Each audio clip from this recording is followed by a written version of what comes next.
This album, let me tell you this. The whole time I'm listening to this album, my biggest worry, I told you, it's been 6 years. He dropped an F minus, how he refers to this album in the opening tracks. Yeah. He dropped an F minus. He's trying to leave that. He's trying to leave that behind us. Yeah. You know what I'm saying? He's like, let me move on. It's been 6 years. Dropped freestyles for 3 years. Yeah.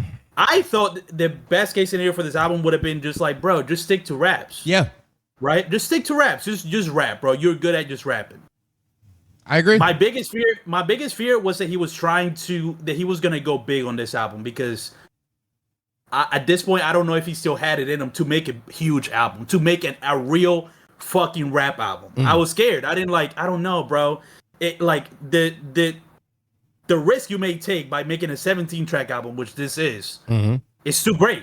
Make 12 rap songs, keep it pushing, you know? But I saw the track list and I saw the features. I'm like, oh, okay, he's going for a big album. And the opening track confirmed that to me because it was cinematic. And immediately I called it out. I'm like, is he going Lion King on us? This is starting to feel very soundtracky, like music-y. Like it hadn't fully crossed the line for me in the beginning. But I could tell he was going for something larger. Was that 10 gifted you just got? Was it? Oh, yeah. Shit. You got 10 gifted. Okay. Shout out Gizzy for the 10 gifted. Stream just got extended to 5 a.m. I'm not gonna lie, mid-clip is fucking diabolical. So funny because we also don't have chat on screen, so they don't know what's happening. I'm keeping it in there, though. Yeah, fuck it. So the first 5 songs, or about 5-6 songs, it was just what you heard at the end of the album, which were like just raps. Good raps, incredible production. I mean, like, somebody in chat said this, but at this point, like, those Chance the Rapper type beats gotta retire. Because, like, the beats on this shit were fucking incredible. Like, the production was stellar, and the first 5 tracks were that vibe. And then at a certain point, it goes full Lion King, as I'm gonna call it. And then it goes into more of an experimental kind of land in the middle. That's the thing I was scared of. I didn't know if, like, he'll be able to handle that in an album without derailing it entirely. Going too experimental and fucking it up. But thankfully, what made me come around to this being probably the best rap album in the States of the year is how he closed off the album. He closes off the album immaculately. The last 6 songs go on a fucking run that makes me understand that is what albums at a certain point were supposed to be. Like, there was a point, like, near the middle of the track list where you would be trying shit. Let me do my Jersey Club song. Let me try to get a hit. Let me do my voguing song, right? Let me do my really, like cinematic song, whatever. They will be trying a lot of shit outside of their comfort zone because the things they're good at, if they're a true great, they can nail. And hearing the first 5 songs and the last 6 made me realize I don't give a fuck how you felt about the middle. Whether you loved them, liked them, or thought it was trash, it doesn't matter because this is somebody who's a master at what they're doing. And it was just trying to expand on their sounds that they're good at. So, like, the way the album closed, the moment I heard Jasmine Sullivan on the outro, I'm like, this is the best rap album in the States right now of the year. Like, immediately. So you saying that, so we've, in hip-hop right now, every album that's dropped over the last, month or 2 or so? Like, every album that dropped this year, people are throwing into hip-hop album of the year talks. Are you saying now that Chance need to get that same treatment? We say the Clips salute to y'all. Y'all did good. Get out the way. Jid, get out the way. Freddie Gibbs, get out the way. Get out the Chance the Rappers here.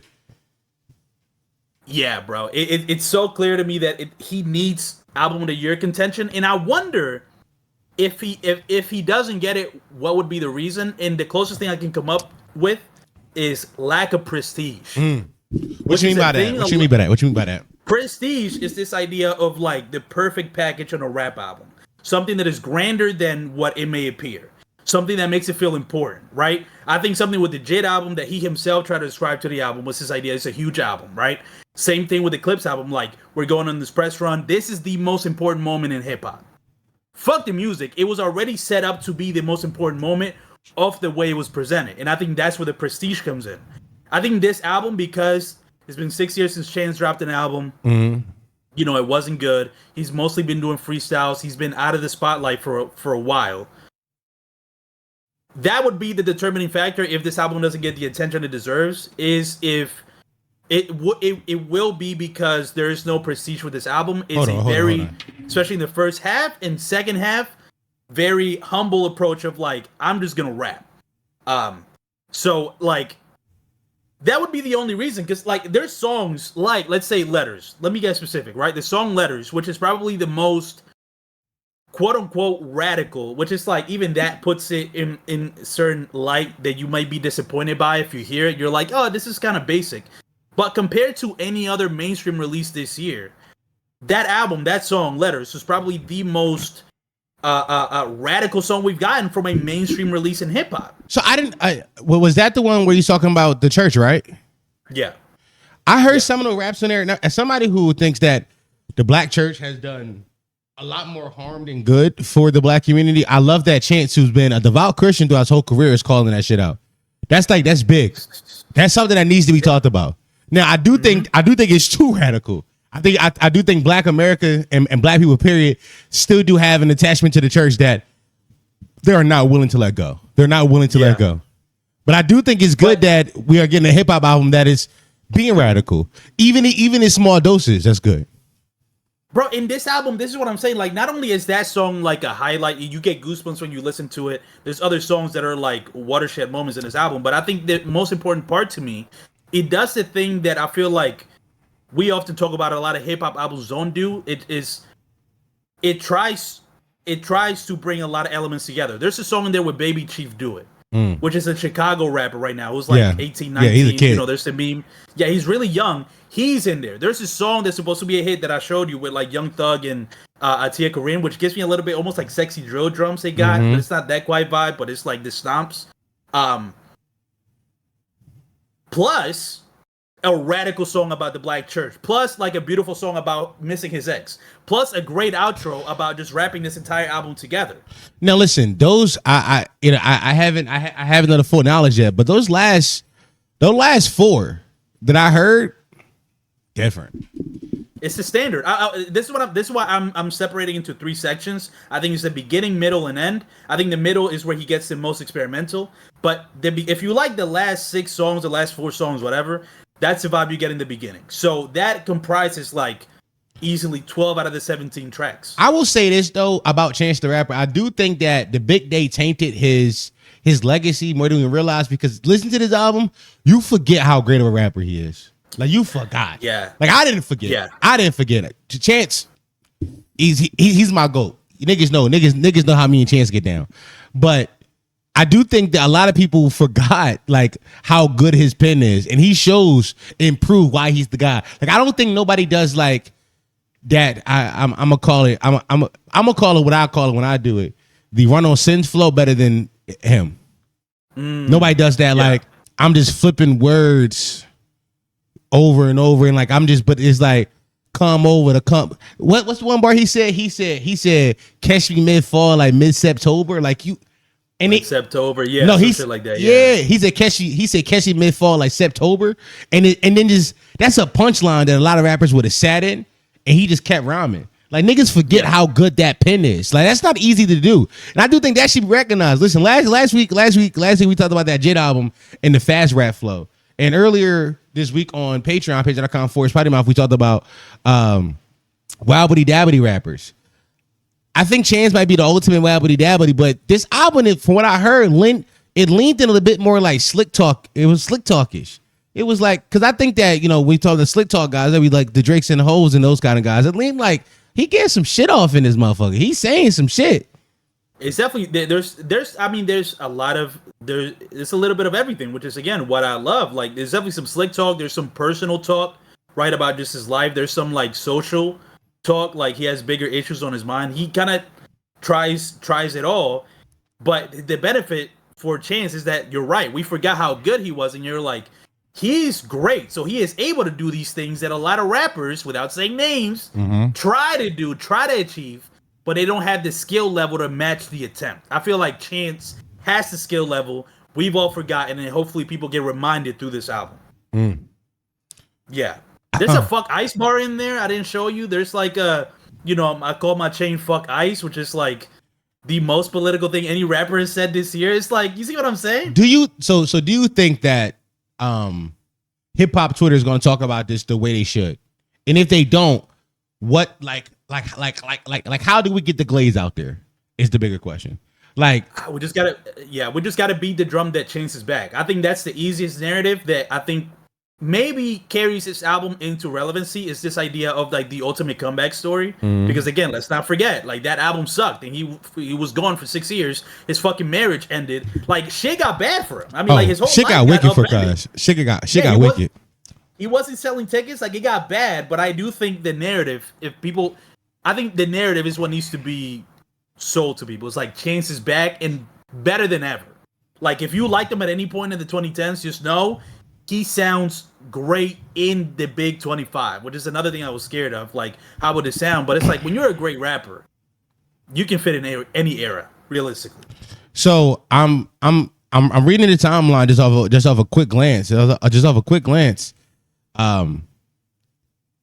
Hip Hop by the Number says this Chance the Rapper album is absolutely beautiful. This is one of the greatest comebacks in hip hop history. Let's go. Isaiah TLOP 44. He said, "I'm hearing good reviews about the Chance the Rapper album." That's a big hip hop account on the timeline. Damo, our friend from not Waving Red Flag, from Let's Keep It a Buck, said Chance fucking back. Listen, good. Tervis Scott on Twitter said Chance the Rapper put the biggest comeback, man. It's such a return to form. Oh, man. I love this. Okay, I'm glad people are hearing it. I'm glad because somebody in our chat just said like it's possible that they may have tried like to point out some of the quote unquote lows, which aren't that low really, but are still lows compared to the rest of the album, and be like, you know, give it like an elephant to peanuts treatment. From what I heard, it was nothing. It was nothing like that on there.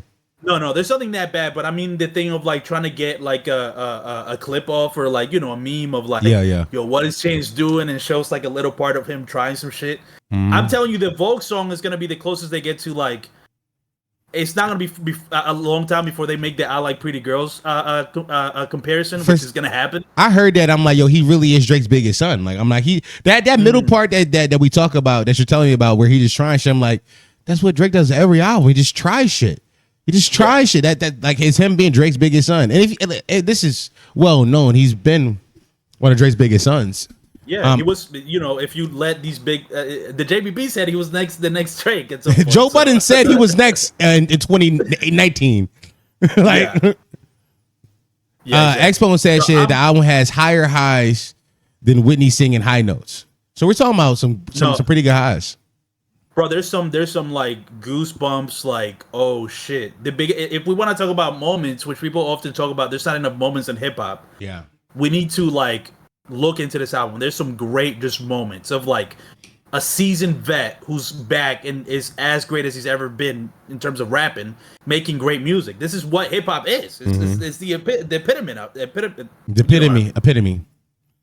yes. Okay, listen, I think that is good. Listen, I'm gonna, like I said, I haven't done full knowledge yet, but I'm gonna do it. But from what I heard, classic. I'm stamping it. What I heard, classic. I'm stamping it. I'm not wavering from that. Y'all try to say, no, you didn't hear this one, you heard that one, you heard that one. From what I heard, I ain't heard nothing I didn't like. Also, I'm sure a lot of the singles I liked, a lot of the raps, a lot of Rabbity Rap Jones probably made it. Like you told me, the one Highs and Lows of Joey Badass made it. And I'm like, I heard that a year ago. So I'm like, I like that when that came out. That one is good. I mean, obviously the Tree song, which was the biggest, like, whoa, what's going on, did make it. But I will tell you this, its corniness makes sense in the middle stretch of the album. Like, it actually, like, makes sense within the context of the album. Because it's like, yeah, this is the moment where he's going a little too, like, movie soundtrack. Like, you know, to a little closer to Big Day Sun. Not quite falling, not doing the Icarus, though. Not getting that close, but getting kind of close.